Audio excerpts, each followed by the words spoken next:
Vectors, मतलब इनका multiplication क्या होता है। एक होता है डॉट प्रोडक्ट, जिसको हम लोग स्केलर भी कहते हैं, क्यों कहते हैं वजह पता चलेगी अभी। एक होता है क्रॉस प्रोडक्ट, जिसको हम लोग वेक्टर भी कहते हैं, वेक्टर प्रोडक्ट। इनका जो रिजल्ट आता है वो आता है नंबर में, तो उसे बोलते हैं, that is why they are called as scalar product. और इनका रिजल्ट आता है वो डायरेक्शंस में आता है, आई जे के फॉर्म में, तो इसे बोलते हैं वेक्टर। तो कैसे लिखा जाता है, इनको ऐसे लिखा जाता है ए और डॉट बी, और इनको कैसे लिखा जाता है ए क्रॉस बी। अब डॉट कैसे करते हैं एक चीज़ समझ लो, सबसे important cheese, I dot I बराबर होता है आपका जे डॉट जे, बराबर होता है आपका के डॉट के, ये बराबर किसके होता है 1 के। और याद रखिए आई डॉट जे बराबर होता है जे डॉट के,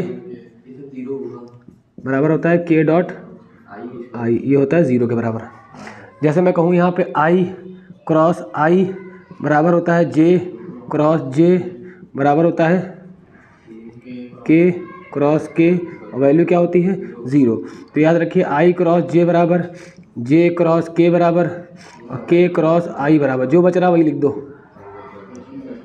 यहाँ के बच रहा है, यहाँ आई बच रहा है और यहाँ जे बच रहा है। अब मान लो सीक्वेंस पलटा जाए तो जे क्रॉस आई किया जाए और यहाँ पे के क्रॉस जे किया जाए और यहाँ पे आई क्रॉस के किया जाए। सीक्वेंस पलट गया ना, तो जो बचा है वो लिखना है बस माइनस लगा के, माइनस के माइनस आई और माइनस जे।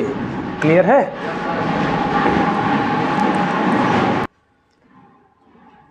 अब देखिए जैसे मैं कहूँ कि एंगल बिटवीन वेक्टर्स निकालना है, एंगल बिटवीन वेक्टर्स, तो दोनों तरीक़ों से निकाला जा सकता है। अगर डॉट प्रोडक्ट पता है तो डॉट से निकाल लो, क्रॉस पता है तो क्रॉस से निकाल लो।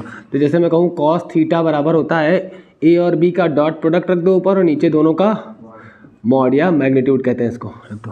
और अगर क्रॉस प्रोडक्ट पता है तो आपका निकलेगा साइन थीटा बराबर, देखो वहाँ पे ए डॉट बी था तो यहाँ ए क्रॉस बी, उसका मैग्नीट्यूड ले लो upon mod A mod B. अब देखो ए डॉट बी कैसे निकलता है बेसिकली।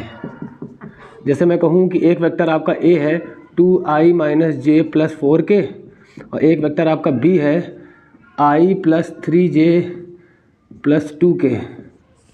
अब देखो ए डॉट बी कैसे निकलेगा, याद रखो ए डॉट बी सबसे आसान तरीका, आई का कोएफिशिएंट आई के कोएफिशिएंट से मल्टीप्लाई करो, जे वाला जे से मल्टीप्लाई करो, के वाला के से।